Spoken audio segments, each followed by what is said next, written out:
Hello friends, good morning. कैसे हो आप सभी लोग? फ्रेंड्स, जैसे कि आप सभी को मालूम है कि हाउसकीपिंग डिपार्टमेंट में रिपोर्ट्स की कितनी इंपॉर्टेंस है। जैसे कि housekeeping consumption report, housekeeping occupancy report, DND report, laundry movement report, dashboard report, training report, weekly report and monthly MIS report. ये सभी रिपोर्ट्स हैं जो हाउसकीपिंग सुपरवाइजर को प्रिपेयर करनी होती है, अपने एचओडी के साथ शेयर करनी होती है। आप ये भी कह सकते हैं कि हाउसकीपिंग सुपरवाइजर की जो one of the most important job responsibilities है वो यही है कि उसे टाइम पे अपने डिपार्टमेंट की रिपोर्ट बनानी है और सही फॉर्मेट में बनानी है और अपने एचओडी के साथ टाइम पे शेयर करनी है। फ्रेंड्स, मैं हूं आपका अपना दोस्त विजय जोशी। आप सभी का आपके अपने YouTube channel success in housekeeping by Vijay में दिल से स्वागत करता हूं और एक पावरफुल वीडियो के साथ आप सभी के सामने आज आया हूं। जो टॉपिक है वो है daily housekeeping supervisor morning report. ये रिपोर्ट बहुत इंपॉर्टेंट है और आज तक इस टॉपिक में किसी भी यूट्यूबर ने वीडियो नहीं बनाई है। हो सकता है कि आपके डिपार्टमेंट में भी इस टॉपिक का कभी जिक्र ना हुआ हो, लेकिन ये बहुत इंपॉर्टेंट टॉपिक है।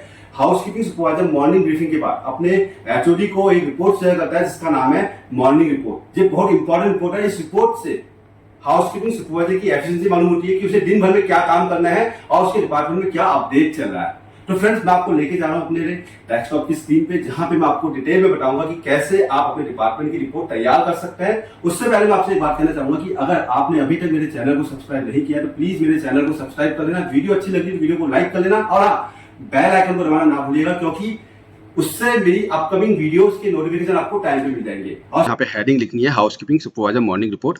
फिर आपको यहाँ पे डेट मेंशन करनी है कि आप किस डेट की रिपोर्ट बना रहे हैं। मैं आज की बना रहा हूँ इसलिए मैंने आज की डेट मेंशन की है, 6 अक्टूबर 2024। ठीक है। उसके बाद यहाँ पे सुपरवाइजर का नाम आएगा जो ये रिपोर्ट बना रहा है। मैंने अपना नाम लिख दिया, विजय जोशी। ठीक है। सबसे पहले हम ऑपरेशन एक्टिविटीज को कवर करेंगे, फिर हम बनाएंगे डेली कंजप्शन रिपोर्ट। ये दो हेड मिलके ही हमारी मॉर्निंग रिपोर्ट तैयार हो सकती है। तो सबसे पहला जो ऑब्जेक्टिव है वो यही है कि check linen and uniform room operating. ठीक है, यहाँ पे लिखा हुआ देखिए। तो आपको मॉर्निंग ब्रीफिंग के बाद क्या करना है, लॉन्ड्री में जाना है और अपडेट लेना है कि वहाँ पे सब कुछ सही है या नहीं है, आपके पास इनफ लिनन वॉश है या नहीं है, स्टाफ की यूनिफॉर्म वॉश है या नहीं है। ऐसा तो नहीं है कि कोई मशीन खराब है या इक्विपमेंट खराब है। जो भी अपडेट है आपको यहाँ पे लिखना है और अपने एचओडी के साथ शेयर करना है। अगर आपको लगता है कि सब कुछ सही है तो आप लिख लीजिए यस एवरीथिंग इज फाइन।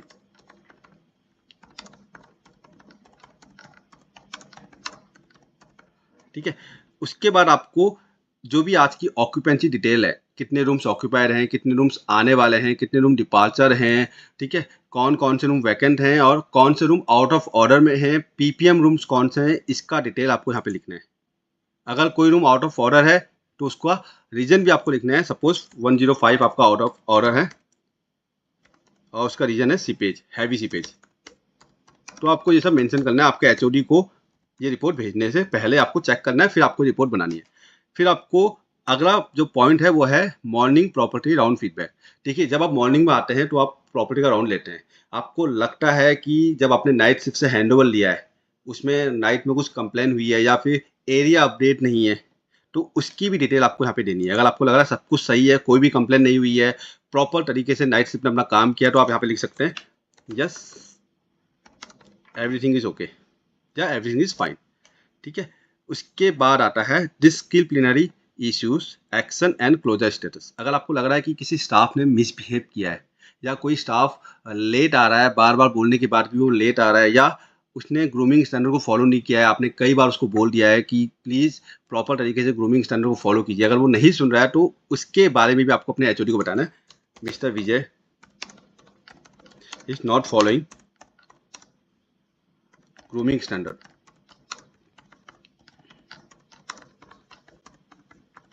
ठीक है। इसके बाद यहाँ पे लिखना है in house VIP and long staying guest. आपके होटल में कितने वीआईपीस हैं और कितने लॉन्ग स्टेइंग गेस्ट हैं, इसकी डिटेल भी आपको यहाँ पे मेंशन करनी है। ठीक है। फिर आता है staff attendance allocation in public area and floor. आपके स्टाफ की अटेंडेंस क्या है, मतलब आज कितने स्टाफ आए हुए हैं और कौन से स्टाफ कहाँ कहाँ किस फ्लोर में एलोकेट हैं। ठीक है। और पब्लिक एरिया में कितने स्टाफ हैं, कितने स्टाफ आप आज अब्सेंट हैं, कितने स्टाफ आज ऑफ में हैं, कितने स्टाफ आज लीव में हैं, इन सब का डिटेल आपको यहाँ पे मेंशन करना है। फिर आता है सुपरवाइजर एलोकेशन। आपके सुपरवाइजर किन किन फ्लोर में एलोकेट हैं। सपोज फर्स्ट एंड थर्ड में विजय है, सेकंड एंड फोर्थ में मयंक है, फिफ्थ एंड सिक्स्थ में आशीष है। तो इसके बारे में आपको डिटेल यहाँ पे देनी है। फिर आता है लॉन्ड्री रिवेन्यू। कल आपका लॉन्ड्री से कितनी इनकम हुई है, ये आपको यहाँ पे मेंशन करनी है। फिर आता है मिनी बार रिवेन्यू। कल मिनी बार की सेल क्या है, ये भी आपको यहाँ पे मेंशन करनी है। फिर आता है रिव्यू ऑफ पीपीएम रूम, ठीक है। पीपीएम का मतलब होता है प्रिवेंटिव प्लान मेंटेनेंस। अगर कोई रूम पीपीएम में है, आपने उसका राउंड लिया है, आपको लगता है कि मेंटेनेंस टीम प्रॉपर तरीके से काम नहीं कर रही है या काफ़ी टाइम से ये रूम पीपीएम में है, अभी तक ये रिलीज नहीं हुआ है, तो इसका भी अपडेट आपको अपने एचओडी को देना है और यहाँ पे मेंशन करना है, ठीक है। Root cause analysis of guest comment card, इसका मतलब है कि ओटीए प्लेटफॉर्म यानी कि Booking.com, एमएमटी, गो आईपीओ या फिर इंटरनल कमेंट कार्ड में किसी गेस्ट ने कंप्लेंट लिखी है हाउसकीपिंग की, चाहे वो क्लीनिंग को लेके हो, चाहे वो लेट सर्विस को लेके हो, चाहे वो टावर्स में स्टेन को लेके हो, आपको यहाँ पे मेंशन करना है ताकि आपका एचओडी अवेयर रहे, क्योंकि उसे भी मॉर्निंग मीटिंग में जीएम को जवाब देना होता है। अगर उसको मालूम होगा तो वो प्रॉपर तरीके से प्रिपेयर होके जीएम को अपडेट कर सकता है, मॉर्निंग मीटिंग में बता सकता है कि हाँ इसकी नॉलेज में है और मैंने इसमें ये एक्शन प्लान लिया है, ठीक है। उसके बाद आता है training plan of the day. आज आप किस टॉपिक में ट्रेनिंग लेने वाले हैं, इसके बारे में भी आपको अपने एचओडी को शेयर करना है मॉर्निंग में, ठीक है। इसके बाद आता है डीप क्लीनिंग एरिया। आज आप किस एरिया को डीप क्लीन करेंगे, चाहे वो पब्लिक एरिया हो या फिर रूम का एरिया हो, इसके बारे में आपको एचओडी को बताना है। और इवनिंग में आपको जो भी आपकी डीप क्लीनिंग हुई है उसको प्रॉपर तरीके से क्रॉस चेक करना है कि ये काम हुआ है या नहीं हुआ है। हो सकता है कि आपने मेंशन किया हो कि आज आप कॉन्फ्रेंस और क्लीन करेंगे, डीप क्लीनिंग करेंगे, लेकिन आप क्रॉस चेक करना भूल गए और आपके एचओडी ने चेक कर लिया, उसको कुछ पॉइंट मिले, तो वो आपसे डेफिनेटली आपको बोलेगा कि ये काम क्यों नहीं हुआ है, ठीक है। उसके बाद आता है स्टार ऑफ द वीक। पूरे वीक में जिस हाउसकीपिंग एम्प्लॉय ने अच्छा काम किया उसका नाम यहाँ पे मेंशन करना है। इसी के बिहाफ पे जो हाउसकीपिंग डिपार्टमेंट में या फिर हम चैंपियन ऑफ द मंथ या फिर employee of the month choose करते हैं, वो इसी रिपोर्ट के बिहाफ पे executive housekeeper employee of the month की मीटिंग में हाउसकीपिंग स्टाफ का नाम रिकमेंड करता है कि इसका नाम आना चाहिए, इसको एम्प्लॉय ऑफ द मंथ मिलना चाहिए, क्योंकि ये पॉइंट है, इसने पूरे हफ्ते अच्छा काम किया है, पूरे महीने में इसने कंटिन्यूस गेस्ट के फीडबैक में काम किया है, इसके फ्लोर में कोई भी कंप्लेन नहीं हुई है, ठीक है। इसने ग्रूमिंग स्टैंडर्ड को फॉलो किया है, इसका जो डिसिप्लिन है वो प्रॉपर मेंटेन है, ठीक है। ये सब आपको यहाँ पे मेंशन करना है कि किस एम्प्लॉय ने अच्छा काम किया है। इवनिंग डीएनडी, कल कौन कौन से रूम डीएनडी थे उसकी भी डिटेल आपको यहाँ पे देनी होती है। क्या होता है कि इवनिंग में हाउसकीपिंग सुपरवाइजर एक रिपोर्ट बनाता है जिसका नाम है एक्स्ट्रा बेड डिटेल रिपोर्ट। ये फ्रंट ऑफिस के साथ शेयर की जाती है ताकि front office team housekeeping team की रिपोर्ट से क्रॉस चेक कर ले, और अगर किसी गेस्ट को एक्स्ट्रा अमाउंट चार्ज करना है एक्स्ट्रा बेड का तो वो चार्ज कर सकती है। दूसरा, हाउसकीपिंग के पास एक प्रूफ रहता है कि उसका एक्स्ट्रा लिनन कहाँ यूज हुआ है, एक्स्ट्रा सप्लाईज कहाँ कंज्यूम हुई है। जिस रूम पे एक्स्ट्रा बेड लगेगा उसमें एक्स्ट्रा सप्लाईज लगती है, एक्स्ट्रा बेड के ऊपर लिनन लगता है, तो उसके बाद एक एविडेंस होगा कि पूरे महीने में इतने एक्स्ट्रा बेड लगे थे और हमने इतना लिनन हमारा एक्स्ट्रा यूज हुआ है, इतनी सप्लाई हमारी कंज्यूम हुई है, ठीक है। उसके बाद आता है एमओडी रूम। एमओडी मतलब manager on duty. Her hotel में एक एमओडी रूम अलॉट किया जाता है, तो हाउसकीपिंग स्टाफ को बेसिकली अपने एचओडी को बताना होता है कि आज उसने कौन सा रूम एमओडी के प्रिपेयर किया। वैसे तो एमओडी कोई भी रूम ले लेता है, लेकिन फिर भी हाउसकीपिंग स्टाफ को फ्रंट ऑफिस टीम के साथ कोऑर्डिनेट करके एक रूम अलॉट करना होता है, ठीक है। उसके बाद है कॉम्प्लीमेंट्री रूम्स। अगर फ्रंट ऑफिस टीम ने कोई रूम्स फ्री में अलॉट किया है, चाहे सर्विस रिकवरी के वजह से हो या फिर कोई वीआईपी गेस्ट आया हो या फिर होटल के मैनेजमेंट के लिए उन्होंने फ्री में ब्लॉक किया है, तो उसके बारे में आप लिखिए। Shifting rooms for yesterday. कल इवनिंग में या फिर लेट नाइट कोई रूम शिफ्ट हुए हैं, चाहे वो एसी लीकेज की वजह से हो, चाहे वो सीपेज की वजह से हो, चाहे वो किसी भी वजह से रूम शिफ्ट हुए हैं, तो उसकी डिटेल यहाँ पे लिखनी है कि कौन सा रूम शिफ्ट हुआ और किस रूम में शिफ्ट किया और किसने किया है, ठीक है। उसके बाद आता है आउट ऑफ स्टॉक आइटम्स। आपके हाउसकीपिंग डिपार्टमेंट में आज कोई अगर आउट ऑफ स्टॉक है तो उसकी डिटेल भी आपको अपने एचओडी को देनी है। कई बार क्या होता है कि आज हमारा स्टोर का डे नहीं होता, तो एचओडी स्टोर मैनेजर से कंसर्न करके आपको आइटम दिलवा देता है। कई बार क्या होता है कि हमारे मेन स्टोर में सामान अवेलेबल नहीं होता और गेस्ट कंप्लेन करे, इससे पहले क्या है कि आप अपने एचओडी को बताओगे तो एचओडी मॉर्निंग मीटिंग में जीएम एंड अदर्स एचओडी के सामने ये कंसर्न रख सकता है, ताकि उसके पास कोई ब्लेम ना करे कि या आपने सप्लाई क्यों नहीं दे रखी है, आपने स्लीपर क्यों नहीं दे रखी है, आपने ऑल आउट क्यों नहीं दिया है। क्योंकि अगर आपने अपने एचओडी को बताया होगा कि पिछले एक हफ्ते से कंटिन्यूस हमारे पास ऑल आउट मेन स्टोर में नहीं है, तो वो अपने मॉर्निंग मीटिंग में बोलेगा तो एटलीस्ट वो सेफ रह सकता है, ठीक है। फिर हम आते हैं डेली कंजप्शन रिपोर्ट में। यहाँ पे आपको हाउसकीपिंग डिपार्टमेंट में जितनी भी सप्लाईज है, एमिनिटीज़ है, लिनन है, जो भी यूज या कंज्यूम हो रहा है उसकी डिटेल यहाँ पे लिखनी है। तो सबसे पहले आएगा आइटम्स, जो भी आपके डिपार्टमेंट में आइटम्स हैं। फिर आएगा कंजप्शन, कितना कल कंज्यूम या यूज हुआ है। फिर आएगा यूनिट प्राइस, यहाँ पे टोटल। सपोज कल साबुन हमारे 20 यूज हुए हैं, तो मैंने यहाँ पे 20 लिख दिए। यूनिट प्राइस 8 का है, तो वहाँ पे टोटल करने के लिए हमें फॉर्मूला लगाना है equal to consumption multiply by unit price.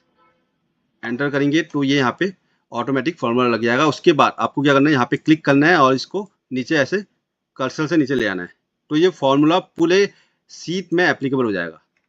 ठीक है, सपोज आपके शैम्पू का यूज हुआ है 15, इसका यूनिट प्राइस है 6.3, देखो ऑटोमेटिकली इसने प्राइस पकड़ लिया। शावर जेल मान लीजिए 18, शावर कैप 5, ऐसे करके आपको सभी हाउसकीपिंग सप्लाईज जो भी यूज हुआ है उसकी डिटेल यहाँ पे लिखनी है और ये ऑटोमेटिकली इसका प्राइस पकड़ लेगा। ठीक है, यहाँ पे हम केमिकल मेंशन नहीं करते हैं क्योंकि केमिकल के है ना हम डाइल्यूट करते हैं, तो केमिकल की जो कॉस्ट निकाली जाती है वो मंथली बेसिस पे निकाली जाती है। लेकिन हाँ, यहाँ पे आपको लिनन जो भी यूज हुआ है, जो भी आपका लिनन वॉश करके आपने रूम पे लगाया है उसकी डिटेल देनी होती है, क्योंकि ये बहुत इंपॉर्टेंट है। ठीक है, लिनन की जो कॉस्ट निकाली जाती है वो दो तरीके से निकाली जाती है। पहला, अगर आपके पास इन हाउस लॉन्ड्री है तो आप चीफ इंजीनियर और लॉन्ड्री मैनेजर की हेल्प से पर लिनन वॉशिंग कॉस्ट निकाल सकते हैं। दूसरा, अगर आपके पास आउटसोर्स लॉन्ड्री है तो जो भी आउटसोर्स वाला आपको चार्ज करता है वहाँ पे आप लिख सकते हैं। यहाँ पे मैंने आउटसोर्स लॉन्ड्री का एग्जाम्पल लिया है कि वहाँ पे डबल बेडशीट सपोज 18 रुपीज़ की वॉश हो रही है, सिंगल बेडशीट सपोज 12 रुपीज़ की वॉश हो रही है, डबल डुबे कवर 25 रुपीज़ की वॉश हो रही है, सिंगल डुबे कवर 15 रुपीज़ की वॉश हो रही है, पिल्लो कवर 5 रुपीज़ का वॉश हो रहा है, बाथ टॉवल 10 रुपीज़ का वॉश हो रहा है। ऐसे जितनी भी आपके पास लिनन है उन सब का वॉशिंग कॉस्ट आपको यहाँ पे लिखना है और फिर यहाँ पे लिखना है कि कितना लिनन आपने यूज़ किया है। कल सपोज मान लीजिए आपने 15 बेडशीट यूज़ किए तो ऑटोमेटिकली ये यहाँ पे कैलकुलेशन पकड़ लेगा। सेम वे में सिंगल बेडशीट आपके पास 8 लगी हुई है, डबल डुबे कवर 15, सिंगल डुबे cover 8, pillow cover 60, bath towel 30, hand towel 15, face towel 8, bath में 12। ये मैंने सिर्फ एक आइडिया आपको दिया है, आपको यहाँ पे एक्चुअल यूज लिखना है। ये आपको कहाँ से मिलेगा, जो भी आप अपने हाउसकीपिंग एसोसिएट को चेकलिस्ट देते हैं वहाँ पे आप इन सब चीज़ों का मेंशन कर सकते हैं। उसके बाद टोटल निकाल के आपको यहाँ पे लिखना है। तो ऐसे करके आपको यहाँ पे टोटल कंजप्शन की प्राइस मिल जाएगी। देखिए आप इसको टोटल कैसे करोगे, आप इसको ऐसे लेके आओगे, देखो जहाँ तक आपने सीट बनाई है वहाँ तक इसको आप कवर करोगे। उसके बाद यहाँ पे ऑटो सम है, इसमें क्लिक करोगे तो ऑटोमेटिकली ये पकड़ लेगा 2109 कल आपका टोटल कंजप्शन अमाउंट है। तो इस तरीके से आप अपने डिपार्टमेंट की मॉर्निंग रिपोर्ट बना सकते हैं। अगर आपके माइंड में कोई सवाल है तो आप मुझसे कमेंट बॉक्स में पूछ लीजिएगा। फ्रेंड्स, उम्मीद करता हूँ कि आज की वीडियो आपको पसंद आई होगी। अगर वीडियो अच्छी लगी तो वीडियो को लाइक कर लीजिए। अगर आपने अभी तक मेरे चैनल को सब्सक्राइब नहीं किया तो please success in housekeeping by Vijay इस चैनल को सब्सक्राइब कर लीजिए, क्योंकि इस चैनल पे मैं हाउसकीपिंग के रिगार्डिंग इंपॉर्टेंट वीडियोस लेके आता हूँ जो आपके लिए एक लाइफ चेंजिंग वीडियोस होती है। तो प्लीज वीडियो को लाइक कर लीजिए, अपने सभी दोस्तों के पास शेयर कर लीजिए। मिलता हूँ एक नई वीडियो के साथ, तब तक के लिए thank you so much, God bless you all.